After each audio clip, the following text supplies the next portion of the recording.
kan? Ketika Allah firmankan tentang penciptaan manusia ini, wa fa'alhamaha fujuraha wa taqwaha. Ini menarik ya. Jadi ada kutub positif yang disebut dengan takwa, semua nilai-nilai yang positif ini. Nanti ada katalisnya, namanya fujur.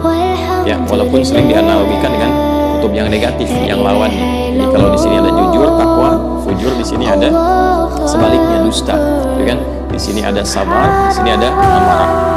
Ini kalau disatukan, ya, maka menariknya seperti ini. Ini sebetulnya untuk menstimulus supaya sifat baik itu muncul. Sebab kalau nggak ada amarah, tidak akan mungkin muncul sabar, ya kan? Kan nggak bisa kita tiba-tiba mengatakan pada orang sabar ya, sabar, padahal nggak ada apa-apa gitu, ya kan? Kan mesti ada pemicunya dulu. Ya, maka dihadirkan itu supaya bisa menghadirkan sifat-sifat baik ini, melatih ya, supaya melatih, asalnya kan begitu. Dan ini nanti menjadi fitrah.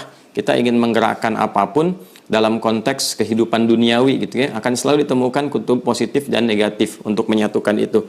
Ya, kalau di kimia kalau tidak salah ya, nanti bisa diluruskan, atau di fisika itu ada proton dan neutron gitu kan, proton dan ya itu ya neuron kalau nggak salah ya, atau neutron. Jadi kalau disatukan kayak baterai itu kan, ada yang positifnya, ada yang negatifnya, baru menghasilkan arus kan, kalau nggak salah demikian ya.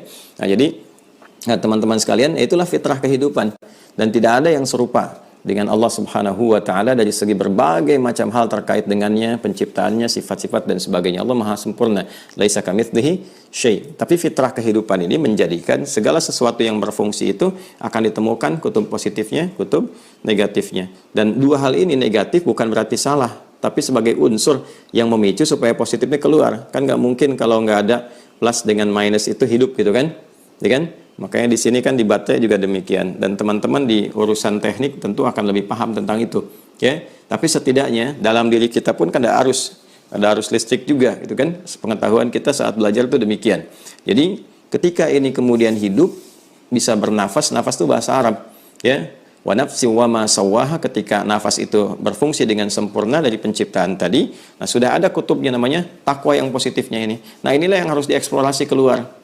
Membimbing bagian akal kita, membimbing bagian fisik kita supaya bekerja dengan positif, bekerja dengan baik. Maka disinilah ada yang disebut karakter moral namanya. Takwa itu penjaganya karakter moral.